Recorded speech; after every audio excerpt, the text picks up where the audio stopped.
Par la suite, il est évident que dans un pays comme la Tchécoslovaquie, il y a à peine un quart de siècle, qui a des forces qui restent hostiles au socialisme. Il fallait donc lutter contre ces forces. Mais nous avons toujours considéré que le Parti communiste de Tchécoslovaquie, les travailleurs, les démocrates tchécoslovaques, étaient suffisamment forts pour résoudre eux-mêmes ce problème. C'était un congrès où pour la première fois la liste des candidatures n'avait pas été préparée d'avance par l'appareil. C'était un congrès où la salle intervenait et participait. Un délégué pouvait interpeller un orateur. Tu viens de dire nous, mais moi aussi je pourrais dire nous. Nous sommes tous délégués au congrès et c'est à nous tous de nous mettre d'accord. Roger Garaudy, lui, ses vertus, a déformé ses réalités. Dans ses écrits les plus récents, l'œuvre prodigieuse de l'Union soviétique est réduite à une accumulation d'erreurs. Seule la révolution d'octobre trouve grâce à ses yeux et la solidarité avec le PCUS est remplacée par la dénonciation de ce parti et par la critique systématique et souvent injurieuse de ses dirigeants. Il reprend contre l'URSS et les pays socialistes, il faut le dire, les calomnies de la réaction.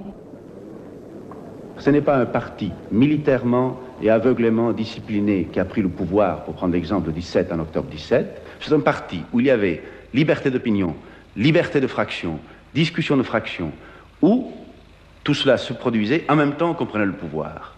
Et ce n'est que bien plus tard, après la victoire, qu'on a codifié l'impossibilité de cette lutte interne d'opinion et de cette lutte dans le parti. Mais le parti qui a pris le pouvoir n'est pas le parti dont le modèle ensuite est imposé à travers le monde entier. C'est un parti qui, aujourd'hui, serait exclu du mouvement ouvrier communiste pour les mêmes raisons qu'on exclut dans le Parti communiste tchèque des hommes et des forces qui ont essayé de reprendre ce combat. Tous les membres du comité central élus par le Congrès seront exclus du parti.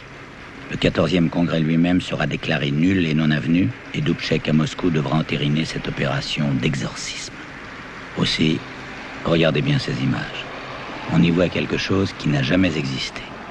Un parti communiste qui, au sortir du stalinisme, se métamorphose et réinvente la démocratie socialiste. Les réactionnaires disaient que c'était impossible. Les soviétiques ont dit la même chose à leur façon. C'est sans doute ça la coexistence pacifique. Émile Zatopek. You must not say any word. I say, oh yes, I need not to say anything, but this morning you leave me from the function, and this evening it will be in broadcast in BBC and in Free Europe and in the Voice of America. It is forbidden for you to say anything. Oh yes, you can forbid me everything, but people will see if I must not come to training, not come to children, which I am coaching now. What do you think the government are going to do to you? I don't know, but I said that it was a great mistake because maybe sometime or maybe today this government or our new leading, they need to take somebody into prison. If I am with him, everybody knows he is a good man because I am very well known as a good man. J'avais filmé Zatopek en 1952 aux Jeux Olympiques d'Helsinki. Ce qui nous était apparu comme une respiration, un îlot de paix dans la guerre froide, sera peut-être considéré par les historiens comme une véritable tentative de contact entre l'Est et l'Ouest. Une préfiguration de la diplomatie du ping-pong et du basket. À un moment où la guerre de Corée semblait préfigurer tout autre chose.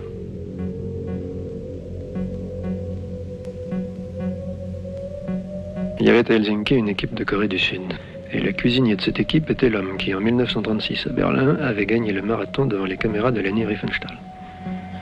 Seulement à l'époque, il était japonais. On ne sait jamais ce qu'on filme. Leni Riefenstahl avait cru filmer un japonais, elle avait filmé un coréen. Moi, en suivant le champion de jumping de l'équipe chilienne, j'avais cru filmer un cavalier, j'avais filmé un putschiste, le lieutenant Mendoza, devenu plus tard le général Mendoza, un des 4 de la junte de Pinochet. On ne sait jamais ce qu'on filme. Que croyaient montrer les caméras de télévision sur le stade de Munich en 1972 ? L'émerveillement qu'endeuillé par la mort des 8 otages israéliens, les Jeux puissent continuer. Mais moi, à Mexico, en 68, j'avais vu massacrer 200 personnes pour que les Jeux puissent commencer.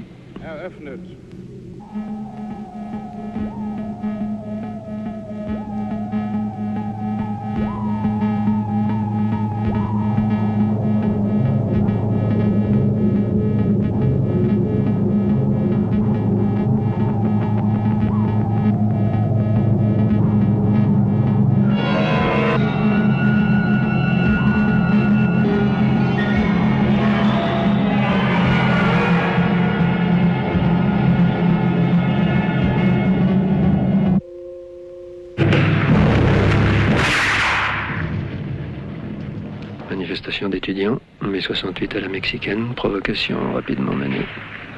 200 morts, et les Jeux avaient pu s'ouvrir dans une capitale pacifiée sans qu'une seule nation manque à l'appel.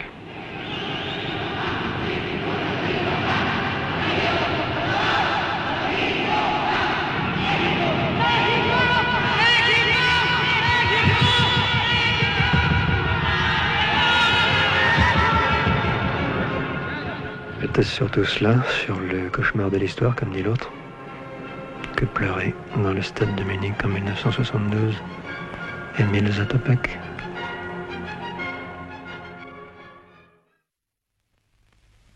Ou bien revenait-il plus précisément au stade d'Helsinki en 1952, qui pour les Tchèques était d'abord l'année du procès Slansky? Obviněný Slánský, jak se stalo, že jste se vy, který byl 30 let členem komunistické strany Československa, nakonec dostal do služeb imperialistů a stal se organizátorem a hlavou styku proti Lidově demokratické republice Československa. Abych to vysvětlil, chci uvést nejprve několik slov o svém původu a o počátcích své politické činnosti. Přišel jsem do dělnického hnutí jako člověk buržoazního původu. 11 condamnations à mort, dont bien entendu Slansky. 3 sauvent leur tête, prison à perpétuité, dont il est précisé que leur temps de détention préventive est déduit. Vavro Haidou, Yeogin Loebel et Arthur London. Tout d'abord, ce qui m'a frappé, c'est dans les questions qui m'étaient posées et des questions qu'on voulait obtenir par ma défense. Et ces questions étaient identiques à celles que j'avais lues au moment du procès Raï. Et quelques temps après, au procès Kostov. Et par la suite, je me suis rappelé le procès de Moscou. Le procès de Moscou, où on était tous très troublés et peinés de voir des vieux compagnons de Lénine. C'est le banc de l'infamie, où on ne comprenait pas. On avait un malaise. Et ces choses me sont revenues. Et je me suis rendu compte que le procès, le drame, dont je suis un des participants, est la répétition de ces procès qui ont passé à Moscou et que ça fait partie d'un ensemble qui est une chose inhérente à ce système stalinien depuis les années 30. Maintenant, est-ce que l'étiquette stalinienne n'a pas un danger? C'est d'isoler historiquement le phénomène, c'est-à-dire de le mettre sur le compte d'un ensemble de circonstances historiques, géographiques, psychologiques, que sais-je, d'une époque donnée, d'un pays donné, ou est-ce que c'est un danger permanent contre lequel on doit lutter presque à chaque instant? C'est un danger permanent et il est d'autant plus grand qu'il n'est pas encore, à mon avis, examiné suffisamment à fond. Le stalinisme a été une déformation grave du socialisme,